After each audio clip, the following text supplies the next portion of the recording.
All right, we're going to go over today's exam. So first question, calculate the boiling point of a solution of ethylene glycol. So we've got a boiling point elevation question. So we're going to use our boiling point elevation equation. There we go. All right, so we need to find the molality of the solution. So we have a 450 gram ethylene glycol solution, and that's in 500 grams of water, and we want to know the new boiling point. I'm going to take my mass of ethylene glycol. I'm going to divide by the molar mass, which is going to be 2 carbons plus 6 hydrogens plus 2 oxygens, should be around 62 grams per mole. If I divide 450 by that, I get 7.258 moles. And then our molality would be the moles of solute, this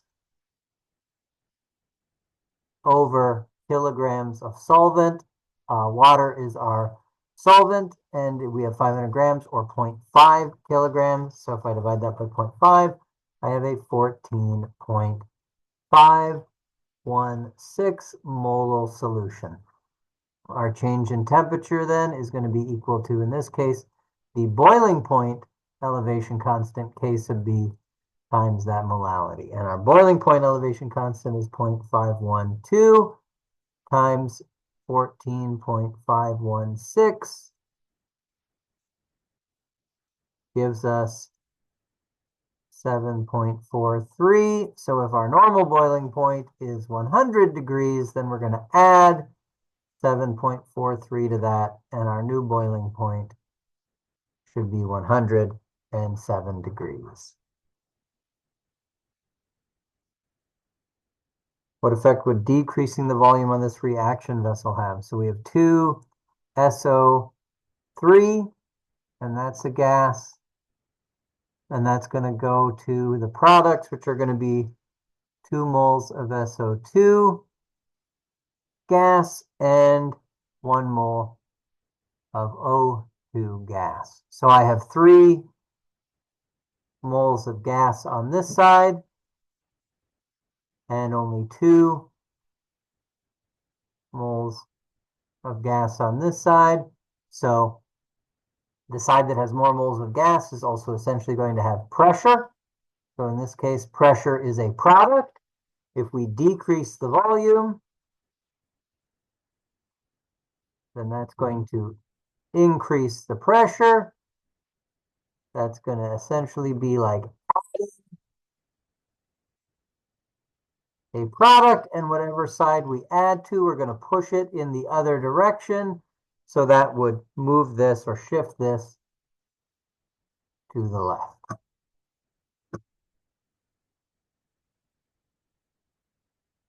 What's the equilibrium expression? So now we have 4 Al, and that's a solid, plus 3 O2, that's a gas, and that's going to give us 2 Al2 O3, and that's a solid.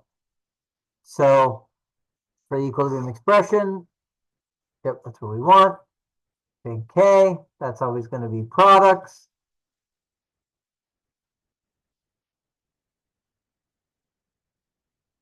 Over reactants, but we need to keep or only use things that are gases or aqueous. We're going to keep out solids and liquids. We're not going to use those. So that means we're going to, let's go, come on, not have that and not have that in our final expression. So we're only going to have our reactant, O2, that's going to be cubed, but that needs to be in the denominator. So we would have 1 over concentration of O2 cubed. If we only had products, that would be whatever those are over 1. In this case, it's 1 over. Identified species that behaves as a Lewis acid. So we've got Ag plus, that's aqueous, plus ammonia, and that's aqueous. And that goes to the silver ammonia complex. So if we write out ammonia, we can see that nitrogen has a lone pair on it. Silver has a positive charge. That means it's electron deficient. That makes this a good electron pair donor, making it the Lewis base, and this the good electron pair acceptor, making it our Lewis acid. So that'd just be the silver plus. And then once it donates that pair of electrons and they form the bond, you have the adduct or the product here at the end. Equivalent constant for a reaction. So what if K is 3.7 times 10 to the 8th? What does that mean? Well, that's a very large number, of course. What are we? 1, 2, 3, 4, 5, 6, 7, 8. So actually,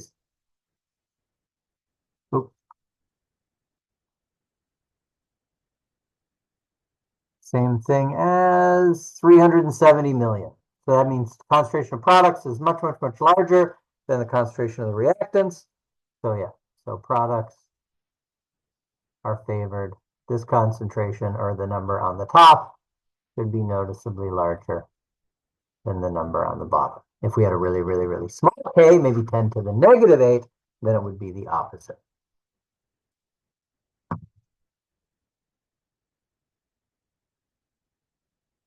So we got a reaction. We're told that K for our reaction is equal to 2.6 times 10 to the negative 6. Our reaction is 2N2 plus O2 goes to make 2NO2, or N2O, sorry, that's a gas. That's a gas, and that's a gas. And in this case, we're given our actual equilibrium concentrations, or not equilibrium, sorry, but concentrations at a specific moment in time. For N2O, that's 2.1 times 10 to the negative 3. That's going to be squared over 0.1 for our N2.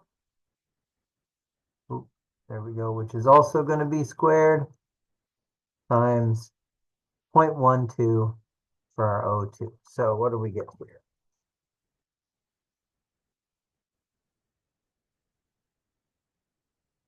4.41 times 10, 1, 2, 3, 5 to the negative 6 over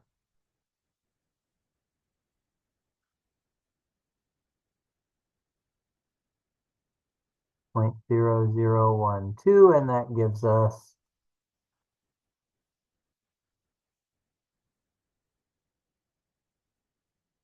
3.675 times 10 to the negative 3.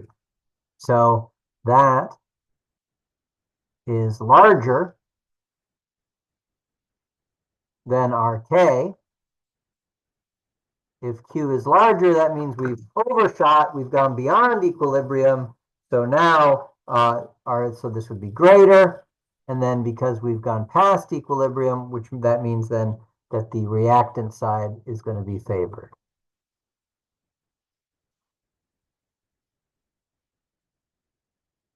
Which 1 liter solution would you expect to have the greatest osmotic pressure? So what you're looking at here are different I values. And for C6H12O6, that's going to have an I value of 1. NaCl would have an I value of 2. Calcium fluoride would have an I value of 3. And potassium phosphate would have, oh,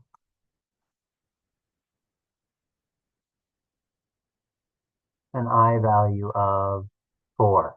So when you do your molarity, and then you have to account for the Van Hoff factor times R times T, molarity being the same, R and T being the same, that one has the larger I. That one is why that one is going to have the greatest osmotic pressure. For which comes K and okay, so for here, let's just jump back over to here.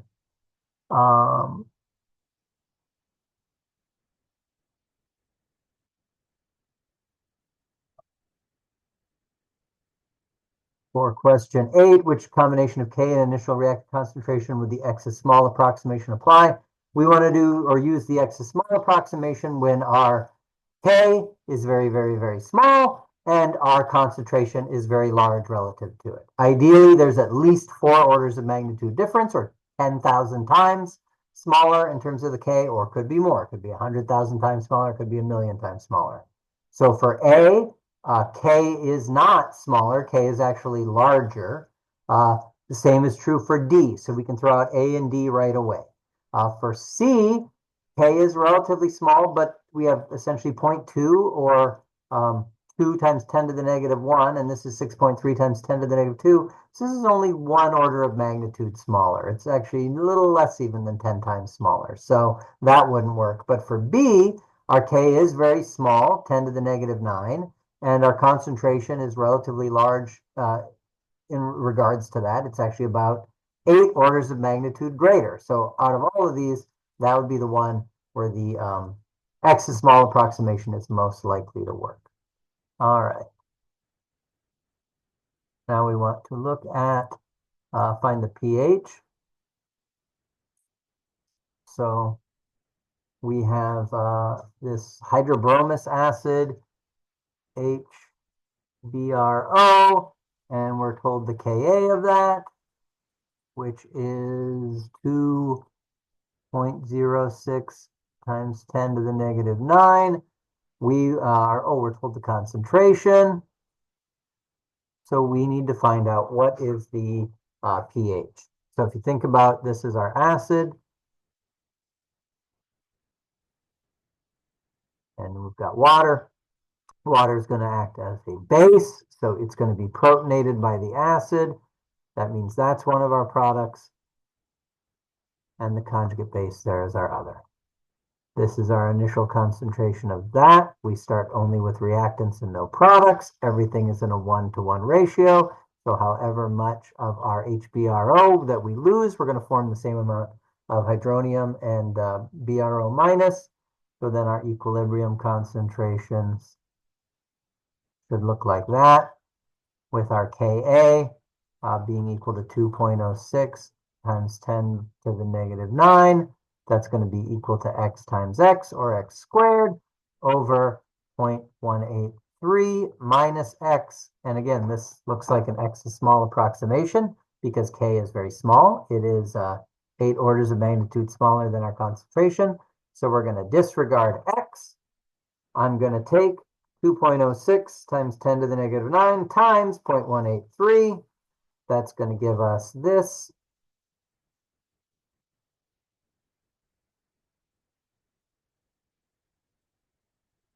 Which is going to be equal to x squared.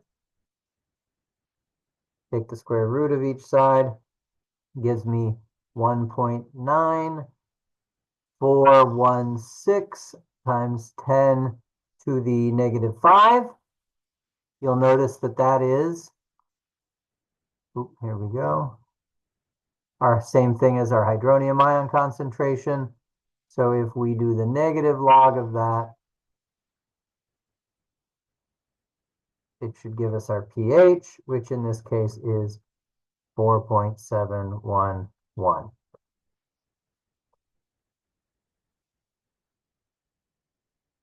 What are the units in K? So now we have a reaction that is overall first order. Our rate is equal to K times concentration of X.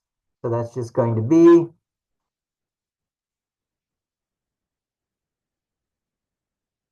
this concentration of molarity. So to get to molarity squared, what I would want K to be is 1 over seconds. 1 over seconds times m is going to give me that molarities over seconds. So for version A anyway, that would have been answer C. Picture.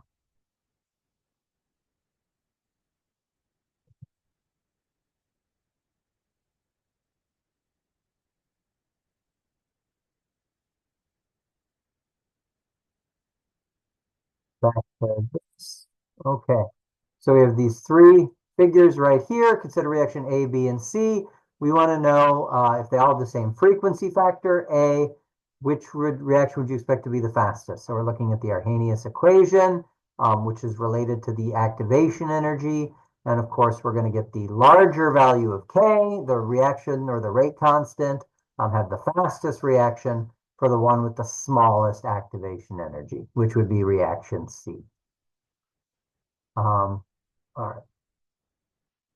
We have a mixture now, 0.2 molar sodium hydroxide and 0.115 molar ammonia. So we have a mixture of a strong base and a weak base. When we have a strong base and a weak base, we only need to look at the strong base. So we're looking at the concentration of NaOH, because as that goes into solution,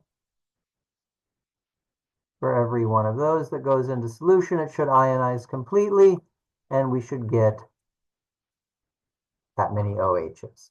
So negative log of 0.2 is going to be the same thing as the negative log of our OH concentration, and that's going to give us our POH. So that is 0.7, and we want pH, and that's going to be equal to 14 minus 0.7, or 13.3. Some of you may have had different concentrations for the sodium hydroxide, but the way you set it up is going to be exactly the same. You may have ended up with a pH of like 12.7 or whatever instead, but the whole setup is identical, just different numbers. Equilibrium constant for this reaction. So we have 2COF2 goes to CO2 and CF4, and our K for this is equal to 2.2 times 10 to the 6. The reaction of interest is 2CF4 plus 2CO2 going to 4COF2. So if I look at this, I see, in the reaction that we know about, we have COF2, but that's a product. Over here, it's a reactant. I might notice, there's a 2 in front of this and this, but there's only 1s here, and there's a 4 in front of this and a 2 there. So it looks like what they did here is they flipped this, and they multiplied by a factor of 2. So then what I need to do is take, if they flip it, the inverse of K, or 1 over K, and then take that, because they multiplied by a factor of 2, and square it. So should have 2.07 times 10 to the negative 13. Given the following proposed mechanism, predict the rate law. So we have a two-step mechanism. Here's our original reaction.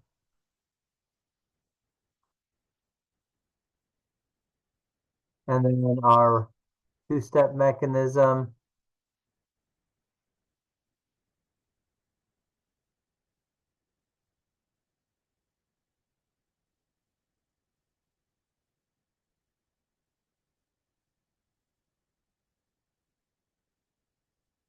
You can see they can add up to that, but we're not really concerned with that at the moment. We want to know the rate law.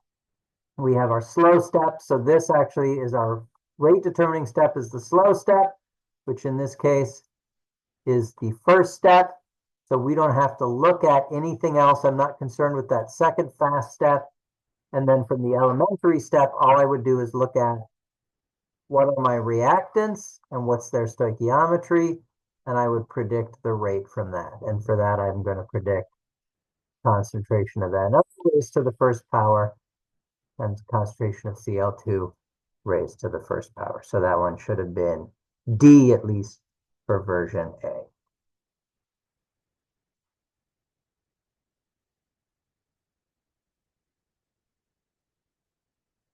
15, we've got a table. We have our initial rates and how they change as we alter the concentration of these. I'm going to use lines 1 and 2 for CH3Cl because the concentration of the CH3Cl is changing, but the concentration of the Cl2 is not changing. And I'm going to have that difference in concentration raised to some power is going to be equal to the difference in my two rates right there. And what I have here is 2m equals 2. So we should be first order with respect to that CH3Cl. Then we're going to look at lines 2 and 3 for the Cl2. That's going to be 0.4 over 0.2. The Cl2 concentration here is changing, but the CH3Cl concentration is not. And then our two initial rates are right here, and that should be 2n equals 1.41. Then if you can't see what n is going to be, you can take n out in front of here, log 2 equals log 0.141, and what you should get is n is equal to 0.15 over 0.3, or 1/2. So right there you can see we're first order with respect to the CH3Cl.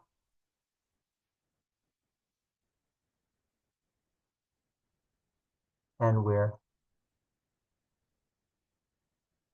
1/2 order with respect to the Cl2. You can plug in all your values then for any one of the reaction vessels. Could be the first one. You'd use your concentration of 0.1 for this, 0.2 for that, and your initial rate of 0.029, and find what your K is, but which is 0.0 or 0.66. But there's also only one answer choice that fits the reaction orders, which is answer choice C. So you could have saved yourself a little time there if you wanted, and not bothered with the finding the rate constant, since there's only one option that fits anyway. For the following first order reaction, if K is equal to, okay, so we're going to use, we got a first order reaction. So we're going to use our, is it A? Yeah. First order integrated rate law. And we know our K, that's negative 4.63 times 10 to the negative 3. And that's inverse seconds. And then we can multiply our time. 152 seconds, and then the natural log of our initial concentration, which is 2.5. This should give us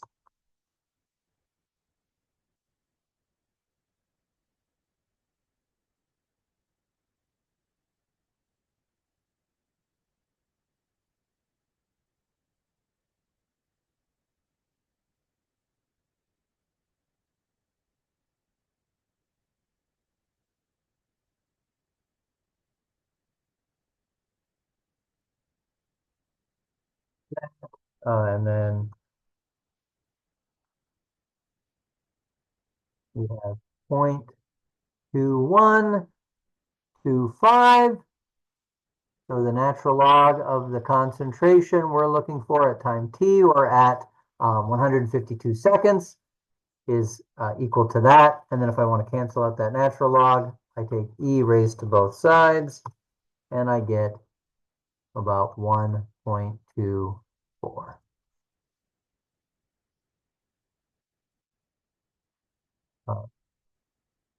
I'll write the rate in terms of change of constant for H2. So we have N2 plus 3 H2 goes to give us 2 NH3. We just want the rate with respect to that. So that is a reactant. So it'll be negative 1 over its stoichiometry, in this case 3. And then the change in the concentration of H2 over the change in time. So option C for version A.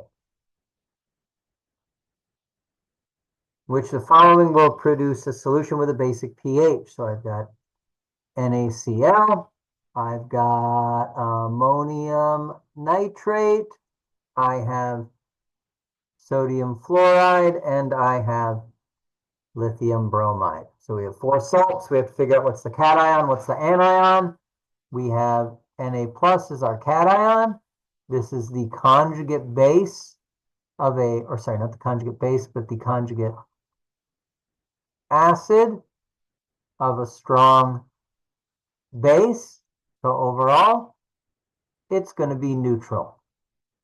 The Cl minus, that's the conjugate base of a strong acid, HCl. So it's going to be neutral. So the anion and the cation there produce a neutral solution. So I wouldn't expect that to be our basic pH. Ammonium nitrate. I have NH4 plus. That is going to be the conjugate acid of a weak base. So it's going to be a weak acid, and it would make the solution acidic. NO3 minus is the conjugate base of a strong acid, HNO3. So this would be neutral. So overall, this solution should be acidic. NaF. Na, we saw again, this is the conjugate acid of a strong base. So it's going to be neutral. But F minus, that is the conjugate base of a weak acid, HF. So it should make the solution basic. And then LiBr, this is the conjugate acid of a strong base. So it would have no effect, or it would make the solution neutral. Br minus is the conjugate base of a strong acid. So it will have no effect. So this one here, right, the NaF is going to be the one that gives me a basic solution, because that F minus is a weak base. 19, which is probably not a conjugate acid-base pair.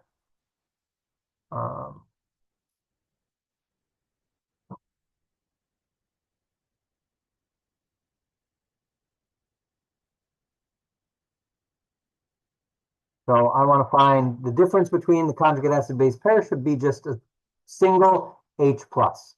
So here HC2H3O2, that's acetic acid. Take that H plus away, and we should have the conjugate base, and there it is. Same thing here. Sulfurous acid, minus 1 hydrogen. That's our acid-base pair there. NH4 plus, NH3. So B, C, and D are all acid-base pairs. A, H3O plus, and OH minus are not. The OH minus is a base. The conjugate acid of that would be H2O. So that would be a conjugate acid-base pair, H2O and OH minus. Or H2O could function as a base, in which case if we add another hydrogen to that, its acid pair would be H3O plus. So you'd either need H3O plus and H2, that'd be a conjugate acid-base pair, or H2O and OH minus, that would be a conjugate acid-base pair.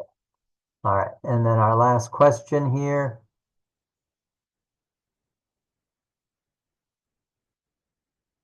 If we know the concentration of the H3O plus,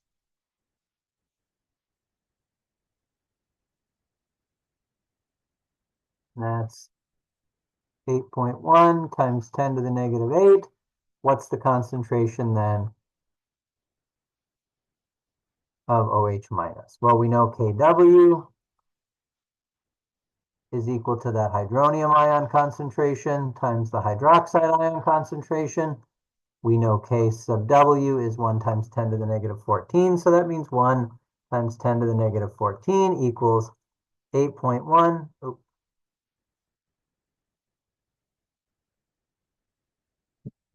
8.1 times 10 to the negative 8 times OH minus is going to give us that. So I can take 1 times 10 to the negative 14, or KW, divided by our hydronium ion concentration, 1 times 10 to the negative 8. And that'll give me my hydroxide ion concentration, which should be